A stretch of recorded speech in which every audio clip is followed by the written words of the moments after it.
أعوذ بالله من الشيطان الرجيم. بسم الله الرحمن الرحيم. الحمد لله رب العالمين الرحمن الرحيم مالك يوم الدين. إياك نعبد وإياك نستعين.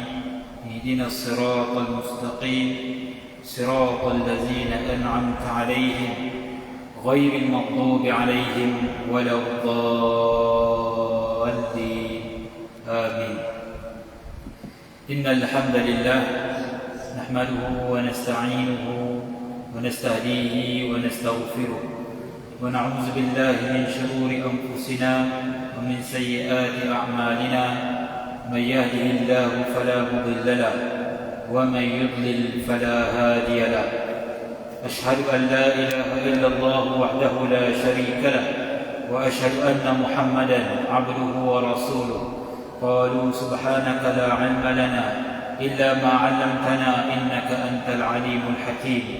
قال رب اشرح لي صدري ويسر لي أمري واحلل عقدة من لساني يفقه قولي. أما بعد. Assalamualaikum warahmatullahi wabarakatuh. Alhamdulillah, pertama sekali marilah sama-sama kita merafakkan kesyukuran kepada Allah Subhanahu wa taala kerana dengan limpah kurnia dan kasih sayang Allah Subhanahu wa taala kita dapat lagi mengimarahkan masjid kita, Masjid Sayyidina Abu Bakar Bintan ini, untuk sama-sama kita meneruskan lagi agenda pengajian kitab tafsir Al-Quran itu yang kita adakan setiap minggu, tafsir Ibn Kathir.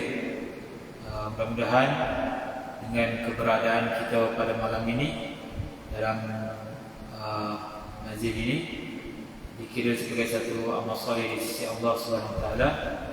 Berikutan kita dapat mengajar fadilat majlis yang disebut oleh baginda Nabi SAW, Raudhatun min Riyadhil Jannah, satu taman daripada taman-taman syurga. Taman syurga salah satunya adalah menghadiri majlis ilmu. Jadi pada malam ini insya-Allah kita lanjutkan pembacaan tafsir.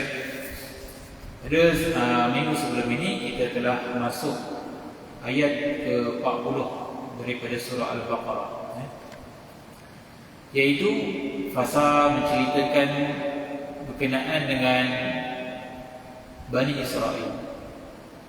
Allah Subhanahu wa taala setelah menceritakan tentang kisah Nabi Adam alaihissalam, penciptaan Nabi Adam alaihissalam, dan juga fitnah yang berlaku sehingga ujian yang berlaku kepada Nabi Adam alaihissalam, sehingga Nabi Adam dan ibu kita Hawa ditempatkan di dunia, dikeluarkan dari syurga disebabkan tergoda dengan bisikan iblis yang membisikkan satu bisikan, iaitu membuat perkara yang dilarang oleh Allah SWT, iaitu memakan buah larangan. Lalu Allah Subhanahu wa taala telah menempatkan Nabi Adam dan ibu kita Hawa di dunia, serta ditempatkan juga dunia ini tempat membiaknya para iblis jin di dunia ini, yang menjadi satu ujian juga pada manusia, iaitu kita berhadapan dengan nafsu, berhadapan dengan iblis, syaitan, dalam kita menghadapi ujian hidup ini, rintangan hidup untuk melakukan amal-amal kebaikan. Jadi Allah Ta'ala sebut dalam ayat yang lalu kita baca, Allah Subhanahu wa taala sebut ba'dukum li ba'din adu, sebahagian daripada kamu menjadi musuh kepada sebahagian yang lain. Makna kata musuh kita yang nyata adalah syaitan.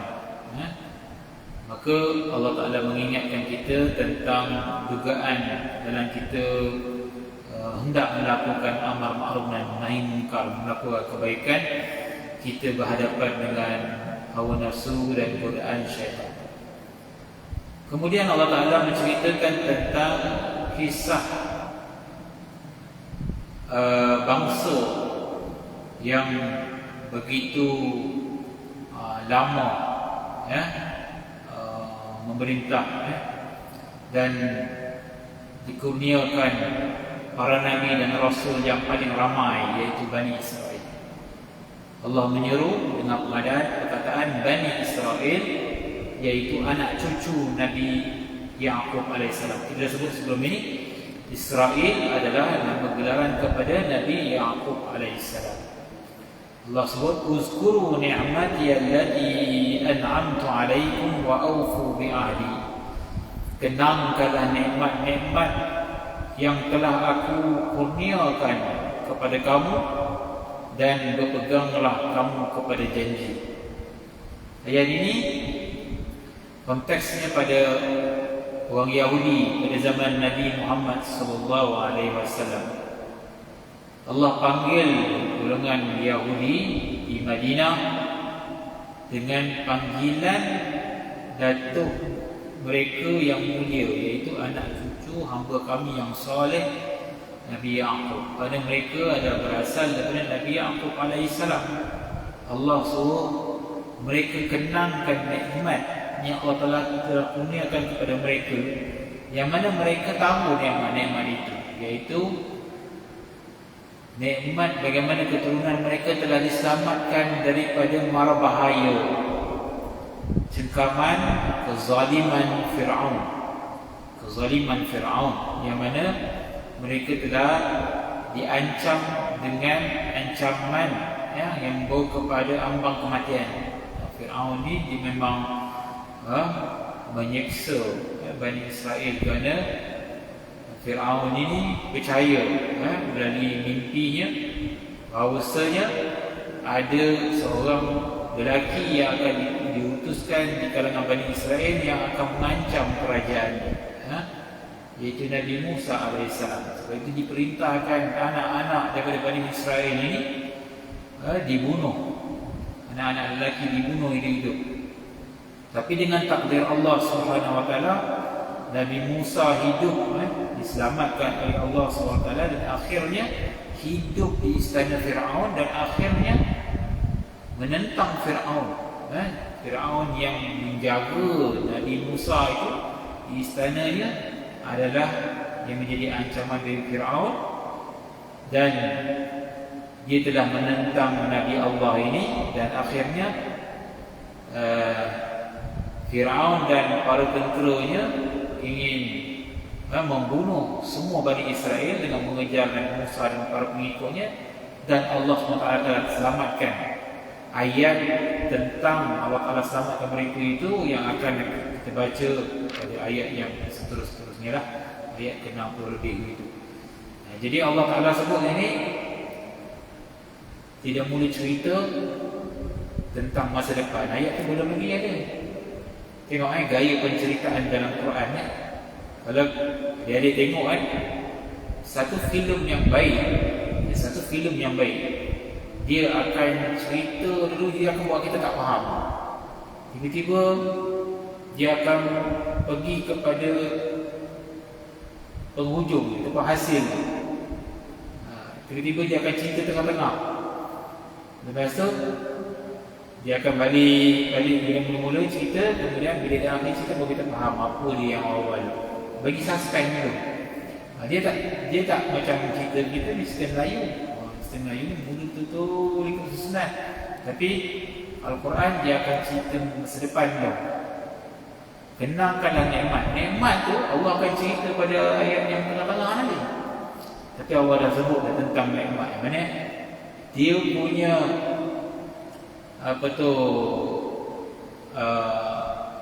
matlamat yang Allah nak cerita kat sini. Bani Israel ni adalah satu bangsa yang tak pandai bersyukur. Yang Allah telah kurniakan nikmat pada mereka. Itu Itu sebablah kalau kita tengok banyaknya filem-filem Hollywood tu banyak yang meniru bagaimana gaya-gaya penceritaan dalam Quran. Kalau kita tengok surah Kahfi pun sama, dia akan cerita dia punya sinopsis dia dulu, kemudian baru dia cerita dari bawah kan. Mula-mula dia akan cerita secara ringkas kan, baru dia cerita dari bawah. Kalau kita tengok video-video rakaman orang pun, rakaman yang viral ke, dia akan mula cerita sedutan klimaks dia dulu. Lepas tu baru dia akan masukkan video dari awal. Itu gaya-gaya sekali nak bagi orang menarik, nak bagi orang tertarik. Apa nikmat tu lah? Nak baca lah. Macam tu lah. Maksudnya kalau kita baca Quran ni, bila kita baca ayat ni, kenangkanlah nikmat-nikmat yang aku beri kepada kamu. Kita tanya, apa nikmat dia? So kita akan terasa nak baca lagi.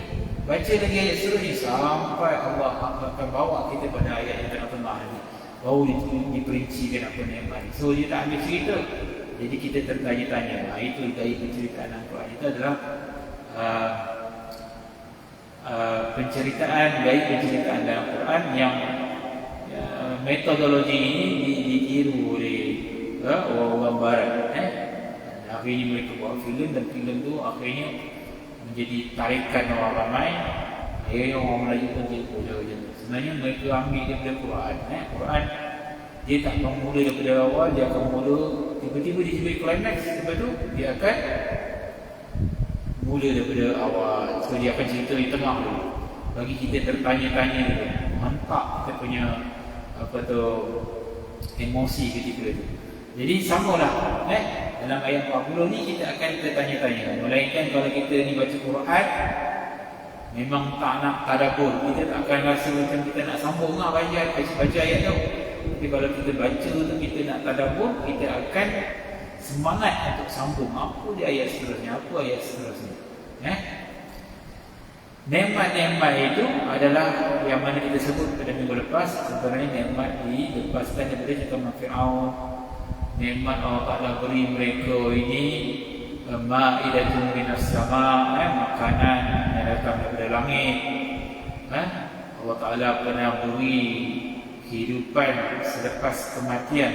Sebahagian daripada mereka yang telah dimatikan oleh Allah, dan dengan berkat doa Nabi Musa, Allah Ta'ala hidupkan mereka. Mana ada dalam sejarah umat Nabi Muhammad SAW, bahkan para sahabat yang dikasihi oleh Allah, yang apabila mati hidup sudah tak ada. Umat Nabi Muhammad tak ada yang mendapat nikmat macam tu. Tapi Bani Israel ada. Nanti kita akan lanjut cerita terperinci ni pada ayat yang ke 60 lebih, 70 lebih macam tu lah. Jadi dia mula pasal awal tu, nak bagi kita tertanya-tanya, apa nikmat tu? Kalau kita cara kita nak tadabbur ayat ini, kita kenal Bani Israel ni satu bangsa yang degil. Kalau kita rasa hari ini kita banyak buat dosa, kita rasa hati kita keras, apa yang patut kita buat untuk kita lekat-lekat insaf? Kita kena kenang kasih sayang Allah kepada kita. Kita kena kenang nikmat yang Allah Ta'ala beri kepada kita. Sebahagian daripada kita ni kadang-kadang ada berasa hasad sebab kita rasa kita ni tak ada apa-apa. Kita rasa orang dapat lebih, kita tak dapat. Kenapa orang ni kaya, aku miskin? Kenapa dia dapat keputusan baik, aku tak dapat? Iri hati dengan nikmat orang lain. Sedangkan kita tak tengok nikmat yang Allah Ta'ala beri kepada kita. Kenapa kita tak tengok orang yang lebih bawah daripada kita? Ada orang lagi kurang fizikal daripada kita, tak dapat melihat macam kita. Ada orang OKU, ada orang yang lebih fikiran dia ataupun IQ dia lebih rendah daripada kita. Kita dapat masuk universiti. Ada kawan-kawan sahabat kita tak dapat masuk universiti. Kenapa kita tak tengok orang yang lebih, orang kata, bila kita tengok kita ni kepada orang yang lebih bawah daripada kita, kita akan rasa bersyukur. Sebab itu kita ni kalau asyik rasa kenapa aku tak dapat, kita akan jadi hasad tau. Kita akan rasa dengki dengan orang. Kenapa dia? Kenapa bukan aku? Macam Bani Israel lah, bila dipunyakan Nabi akhir zaman, dia kata kenapa bukan Bani Israel, kenapa daripada kalangan orang Arab. Mereka jadi hasad, jadi dengki.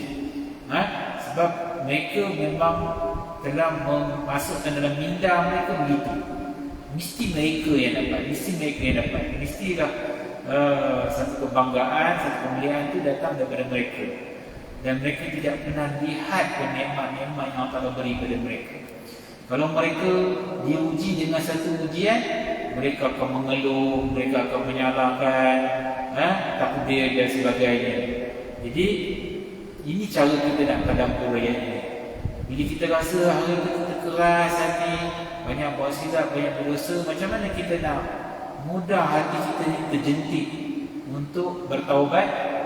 Kita kena kenal apa tak patut aku ni.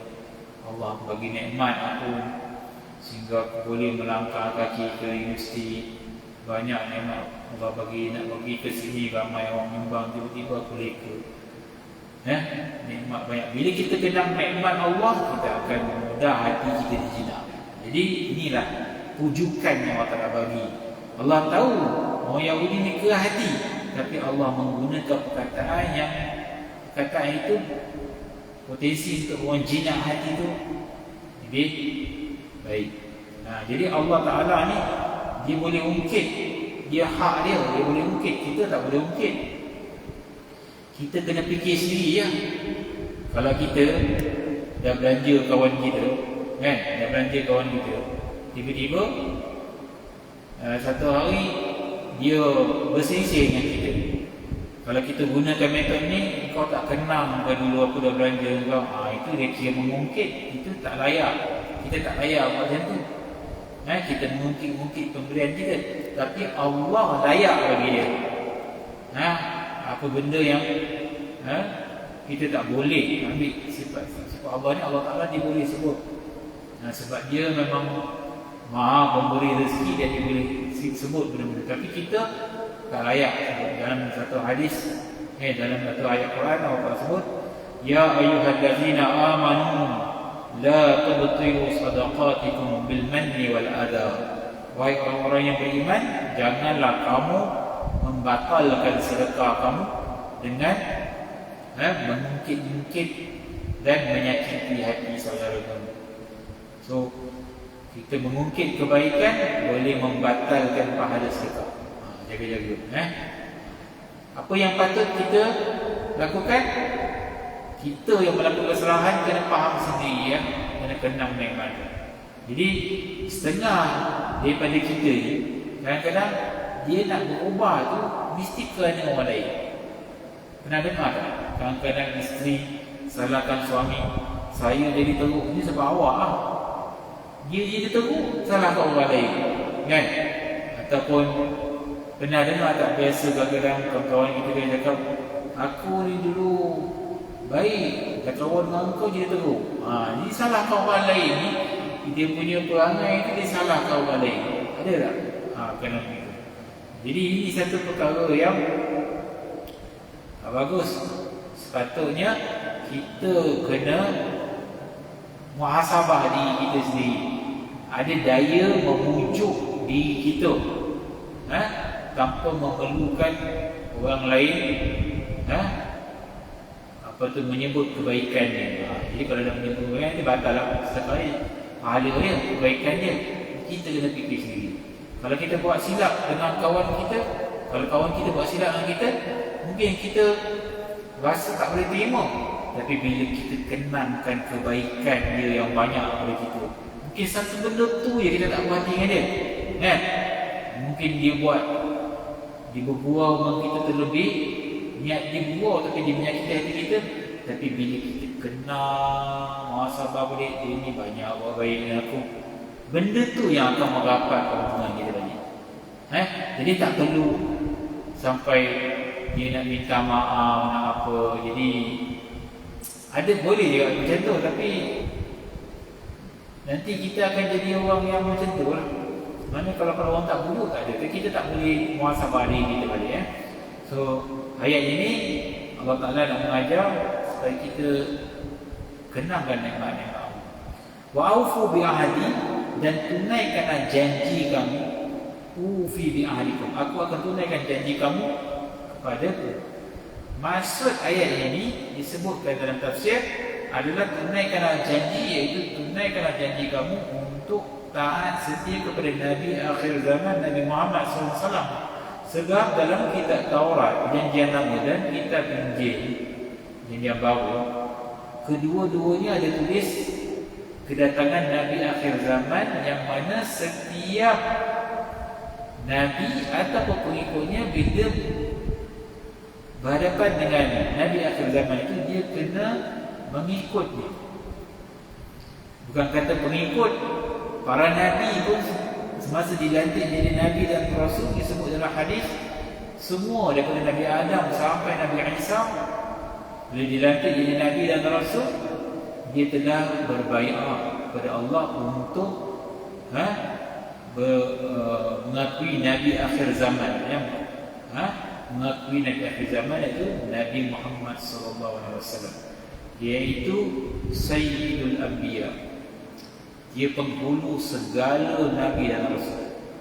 Kalau tak sah kenabian dan Rasul Nabi dahulu, tidak akan dilantik jadi Nabi dan Rasul, sehingga mereka akan mengesahkan ini adalah penghulu segala Nabi dan Rasul.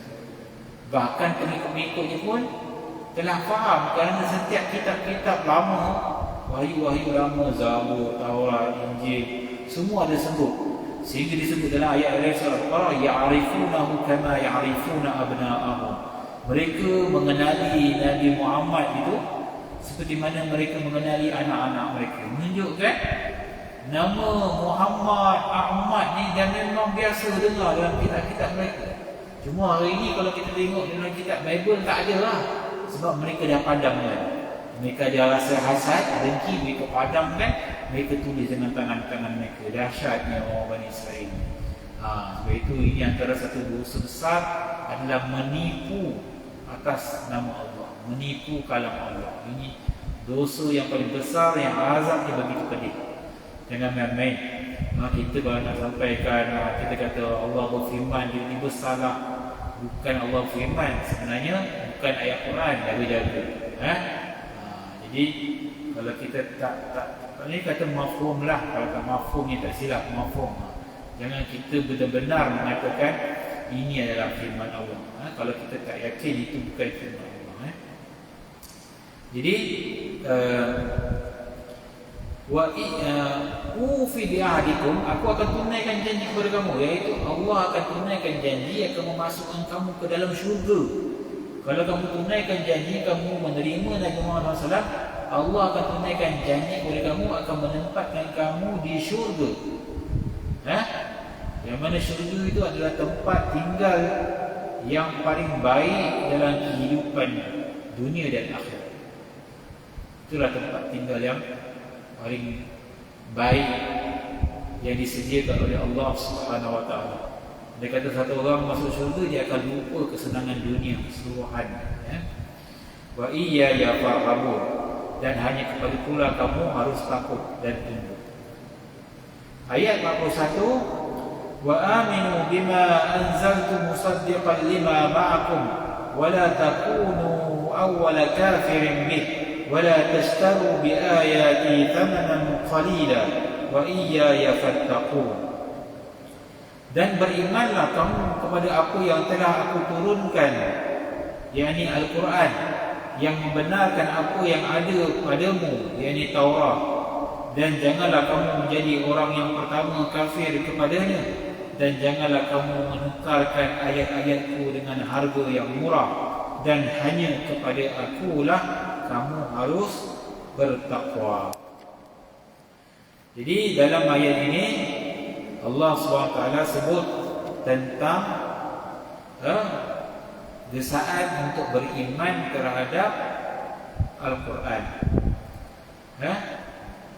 terhadap apa yang Allah turunkan, iaitu Al-Quran, yang mana sifat Al-Quran ini dia membenarkan lima ma'akum. Ini pun satu gaya nak memujuk orang yang menyelisihi kita. Kalau kita nak berdebat dengan orang, kalau kita nak berdebat dengan orang, kita kena bersikap profesional. Profesional. Kalau macam seorang ahli debat kan, dia mesti mengiyakan beberapa kata-kata orang yang dia nak bangkang tu. Oh betul, maklumat tuan betul, apa semua. Kemudian barulah dia lipat orang tu kan. Mula dia kena benarkan tu, biar dia macam oh betul lah, kau mengakui aku ni betul kan. Tapi sebenarnya sama juga Bani Israel ni. Allah kata, kamu berimanlah dengan Quran. Quran dia membenarkan kamu. Dia membenarkan kitab yang ada dalam kamu. Musaddiqan lima ma'akum. Kenapa kamu tidak membenarkan Quran? Quran ni kalam Allah. Quran ni membenarkan Taurat. Quran ni membenarkan Injil. Supaya dia rasa fikir. Rasa macam tu. Jadi kalau kita nak berhujah dengan orang macam tu je. Kan? Kita nak mendamaikan orang macam tu je. Kenapa engkau suruh kutuk-kutuk dia? Dia puji kau. Selalu dia puji. Ya ke? Dia puji kau. Macam tu lah. Jadi Allah Ta'ala gunakan ayat itu cara nak berhujah dengan orang-orang yang ingkar kepada Allah ni. Walaupun Allah tahu kebanyakan dari mereka ni hati dia keras, tapi Allah menggunakan uslub yang boleh menjinakkan hati. Yang boleh menjinakkan hati. Ada satu buku yang ditulis oleh seorang pendakwah kita ni, bagaimana menghadapi individu-individu keras hati, iaitu bagaimana dakwah Nabi Musa terhadap Bani Israel. Cantik, bahasa dalam buku tu bagus. Yang mana kalau Bani Israel ni kaya gaya yang memujuk, supaya mereka ni boleh benar-benar beriman. Bila nak kata ni, andai kata ni umat Nabi Muhammad ni diberi keistimewaan untuk menjadi saksi terhadap kaum-kaum terdahulu, kita dah menyaksikan bahawa Allah telah menggunakan ayat rujukan yang paling baik pada mereka ni. Allah nak tunjukkan rujukan Allah, rayuan Allah untuk mereka ni berubah ni bahasa yang paling baik. Allah nak tunjukkan ini adalah bangsa yang paling teruk, iaitu rujukan yang begitu halus dan baik ni mereka tidak akan terima. Apatah lagi kalau cakap kasar. Sebab itu Nabi Musa bila disuruh untuk menghadap Fir'aun, Allah perintahkan Nabi Musa bercakap lemah lembut. Padahal Fir'aun tu apa dosa dia buat? Dosa yang paling besar. Dia mengaku dirinya adalah Tuhan. Ana rabbukumul a'la, aku Tuhan kamu yang maha tinggi. Tapi Allah berfirman kepada Nabi Musa dan Harun, izhaba ila fir'auna fa innahu tagha. Pergilah kamu kedua-dua kamu kepada Fir'aun kerana dia telah melampaui batas, dan ucapkanlah kepadanya dengan kata-kata layyinan, kata-kata yang lembut. Jadi celah kita ni kadang-kadang ni punya alasan dakwah ni, kadang-kadang kita kena keras. Sebab apa? Jadi ni keras punya orang, kita kena cara keras. Kadang-kadang bagus kita cakap dengan kawan lembut, tiba-tiba dengan ayah kita lawan. Atas dasar kerana dia salah. Siapa yang lebih jahat? Apakah ayah kita yang kita rasa lebih teruk, ataupun Fir'aun? Tentu Fir'aun lebih teruk. Tapi siapa yang di kalangan kita yang lebih baik daripada Nabi Musa? Allah memerintahkan Nabi Musa yang paling baik di zaman dia bagi pada Fir'aun yang paling jahat di zamannya, pergi dengan mengucapkan kata-kata yang lembut. Akan kita dengan ibu kita, dengan ayah kita yang banyak kebaikan daripada kita, mungkin ada benda-benda tak puas hati, kita angkat suara kita. Itu satu yang perlu kita fikirkan, tadaburkan. Jadi Allah sebut wala takunu awwala kafirin bih. Kamu jangan jadi orang yang pertama kafir terhadapnya Al-Quran. Sebab Allah dah nak bagi tahu datuk kamu dulu, mereka ni buat satu dosa, belum Allah ampun lagi, tambah lagi satu dosa, tambah lagi, baru tiba-tiba dosa. Fabaru bighadabin ala ghadab, mereka ni ditimpa kemurkaan atas kemurkaan. Banyak kemurkaan yang Allah timpa pada mereka ni. Jadi Allah Ta'ala kata pada generasi baru Yahudi pada zaman Nabi SAW, kamu jangan jadi macam datuk nenek moyang kamu. Ini benda yang besar. Ini wahyu Allah juga. Kitab yang diturunkan kepada kamu wahyu Allah. Yang ini wahyu Allah, tapi ini yang paling latest. Ini daripada Rasul akhir zaman. Kamu kena benarkan dia, sebab Quran ni benarkan kamu. Kamu jangan jadi orang pertama kafir. Sebab apa? Kamu adalah generasi yang baru Bani Israel. Kamu jangan jadi macam datuk nenek moyang kamu. Itulah gaya yang Allah sebut terhadap orang Yahudi.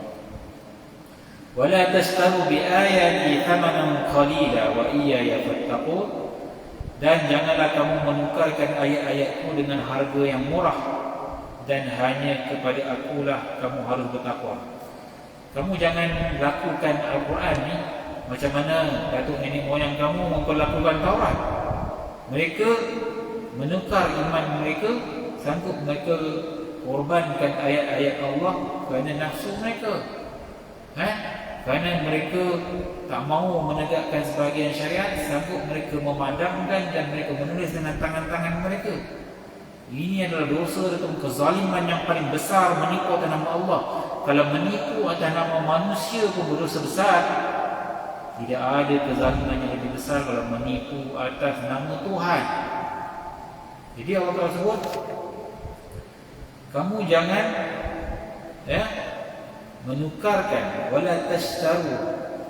Maksudnya kamu jangan jual ayat Allah dengan harga yang murah demi untuk kamu mendapatkan keduniaan. Itu agama ni bukan jalan untuk kita mendapat.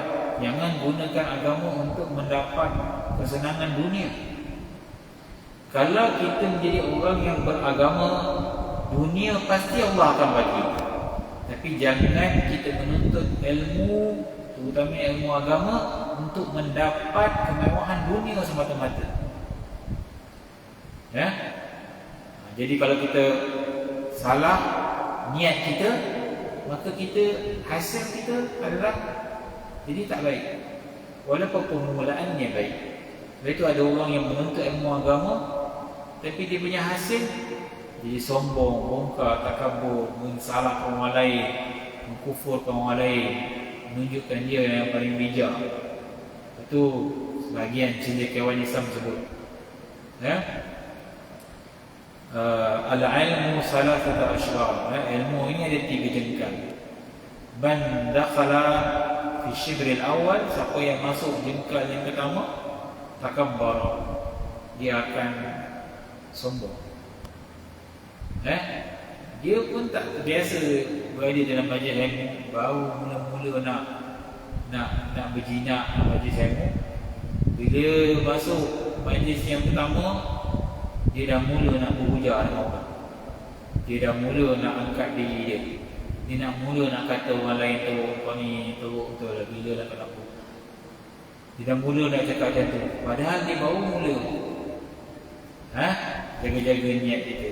Nak dakwah boleh, tapi jangan kita mensucikan diri kita, sebab kita pun dulu teruk juga. Allah kata, wala tuzakku anfusakum. Kamu jangan mensucikan diri kamu sendiri seolah kamu ni suci segala-galanya. Allah tahu siapa sejarah kamu. Allah tahu siapa kamu sebelum ni. Allah yang melimpahkan hidayah sehingga kamu boleh berubah. Kenapa kamu rasa kamu macam tak ada dosa? Itu yang dilakukan oleh Bani Israel. Mereka dulu kaum yang hina-hina. Allah angkat mereka. Kemuliaan mereka yang diutuskan seorang Rasul, kitab. Allah muliakan mereka. Lalu mereka lupa sejarah mereka. Itu kehinaan. Sehingga pada zaman ini bertimpa-timpa kehinaan. Disebut dalam surah Al-Isra, kami akan timpakan khizyun, kehinaan kepada bangsa kamu ni sehingga akhir zaman. Hari ini orang Yahudi ni begini, sehingga orang putih pun, orang barat, orang Eropah pun tak suka.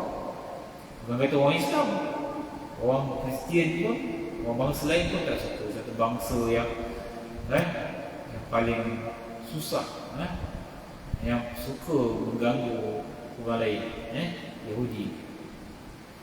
Okey. Wala tastaru bi ayati thamanan qalilan. Jangan kamu menjual ayat-ayatku dengan harga yang sangat murah, harga yang sedikit, seolah-olah tak ada nilai. Sedangkan ayat Quran ini kita tak boleh nak orang kata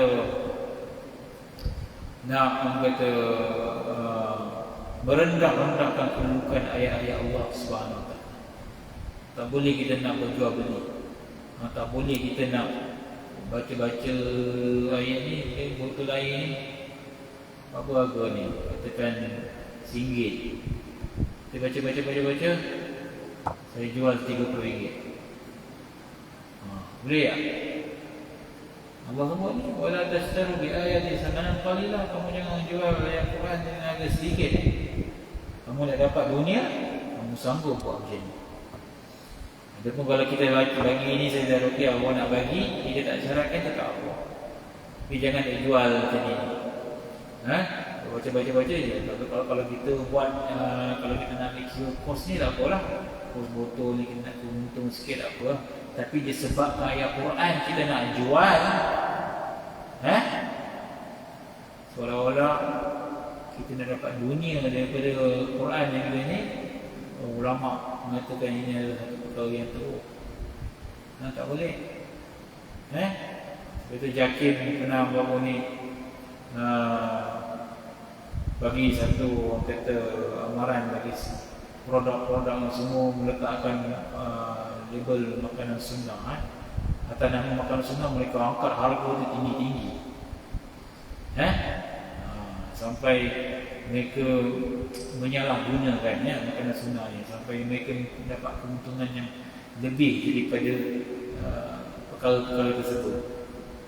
Ramai kadang-kadang orang ambil kesempatan, sampai bukan kata makanan saja, sampai baju Melayu tu jadi baju Melayu sunnah pula. Tak tahu mana datang Nabi mana dapat baju Melayu. Baju Melayu sunnah dia jual lagi ke harga mahal. Ayam sunnah pun ada. Sebab dia kata apa? Ini ayam kita dah baca kat pasar 30 juzuk. Tidak berkat ayam ni. Jadi berapa ni? Sekilo RM30. Dia lagi mahal. Dia kata sebab kita dah baca ni. Jangan kita jadi perangai macam orang Yahudi. Orang Yahudi buat macam ni. Orang Yahudi buat Allah muka ni. Kita nak tarabur ni, jangan kita kata berjual beli dengan ayat-ayat Allah Taala. Adapun dalam bab mengajar perkara fardu ain yang mana ini ulama sisi pandangan lah. Ada zaman salafus saleh itu mereka memang tak ambil upah. Tapi bangsa ataupun masyarakat mereka ini adalah masyarakat yang suka bersedekah. Jadi bila ada para masyayikh yang mengajar mereka, dan syekh-syekh ni tak ada kerja lain, mereka mengajar umat ni pagi, petang, siang, malam, sampai dia tak boleh cari kerja lain. Jadi masyarakat mereka tu memang faham, memang banyak pergi sedekah, dan mereka tak letak kayuran pun. Syekh ni tak letak kayuran. Okey, awak kena bila belajar ni Quran, saya letakkan yuran RM100. Mereka tak letak sebab dapat masyarakat yang faham. Tapi bila zaman lelah ni orang tak faham. Sampai orang-orang yang berjihad, yang pakai ilmu fardu ain ni, mereka kata ini tak payahlah letak yuran, sebab dapat masyarakat tak faham. Sebab masyarakat dulu faham. Mereka tak kena Imam Syafi'i mengajar mana tu? Tak ada. Orang kita dia balik dengan kekayaan dia. Mak dia kata kau balik ni, apasal kau jadi kaya apa? Orang sedekah. Mengajar orang sedekah. Tak ada pun letak bayaran.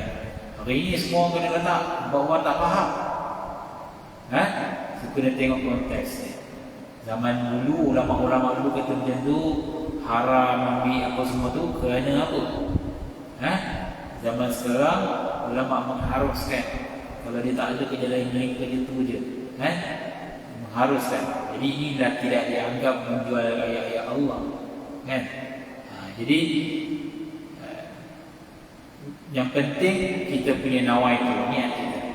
Niat kita belajar adalah untuk dapat keredaan Allah. Mengajar untuk mendapat keredaan Allah. Dua-dua sama.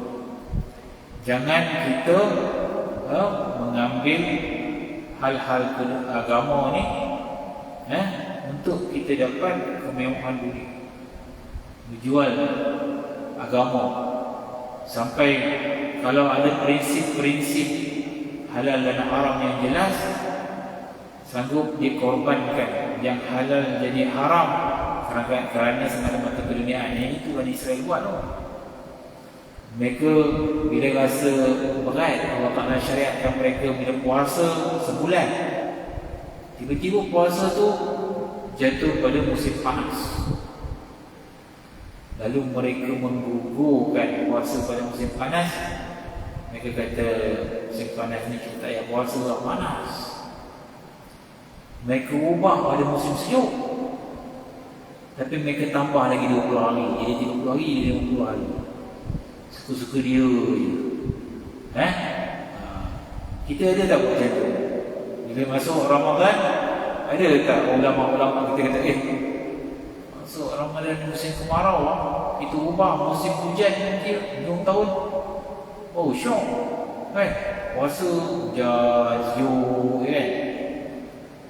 Ada tak pendapat itu? Tak ada. Bani Israel buat tu. Betul Allah murka mereka. Apa yang tak kena dengan nafsu mereka, mereka ubah. Mereka tak nak nampak mereka bersalah. Mereka anak-anak murid mereka bersalahkan mereka. Kitab tu mereka pandang, mereka tulis dengan tangan mereka dan mereka kata inilah firman Allah. Pembohong besar. Jadi Allah bagi amaran. Datuk nenek moyang kamu dah buat benda tu. Ni Al-Quran datang kepada kamu, kamu jangan buat macam tu. Apa yang dilakukan oleh datuk kamu dahulu, zaman Nabi Musa dulu, yang mereka buat macam-macam ayat-ayat dalam Taurat. Wala tastaru bi ayati thamanan qalil wa iyaya fattaqun. Dan hanya kepada Allah lah, hanya kepada aku lah, kata Allah Ta'ala, kamu harus bertakwa.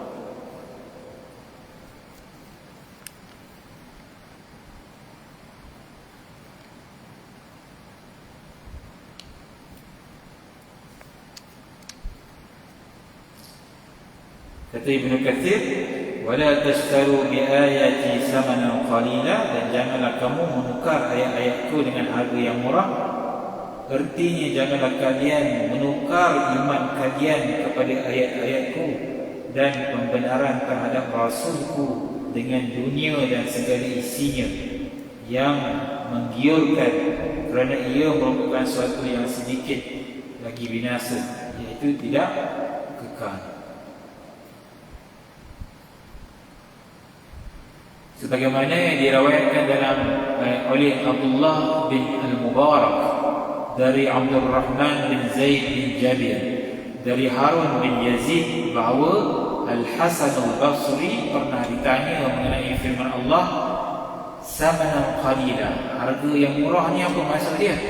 Maka ia menjawab, harga yang murah adalah dunia dan segala isinya. Mana tukar iman ni dengan dunia?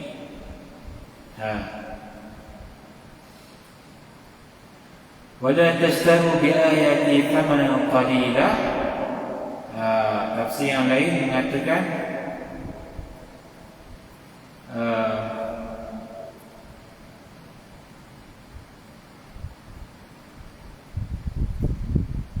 janganlah kamu berjual beli dengan ayat-ayat Allah Subhanahu wa taala, seperti yang disebut oleh Abu Ja'far, meriwayatkan dari Rabi' bin Anas dari Abu Aliyah, jangan kamu merendahkan martabat ayat-ayat Allah Ta'ala ini dengan berjual beli dengannya untuk mendapat keduniaan semata-mata.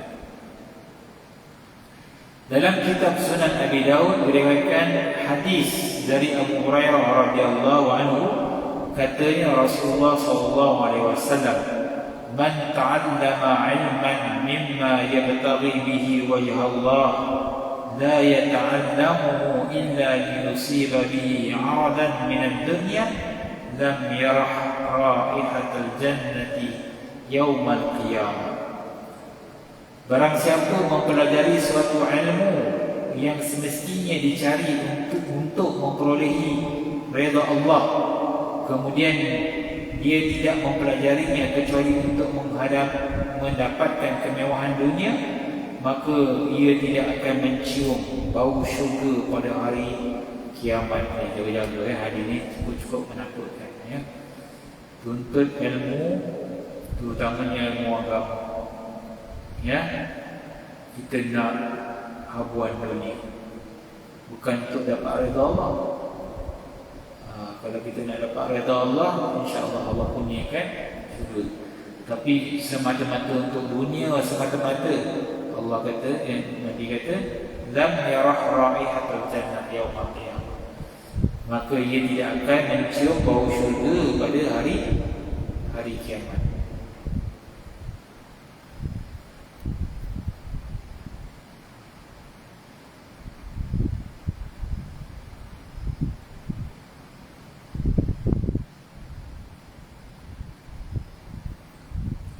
Wa iyaya fattaqun, dan hanya kepadaku lah kamu harus bertakwa.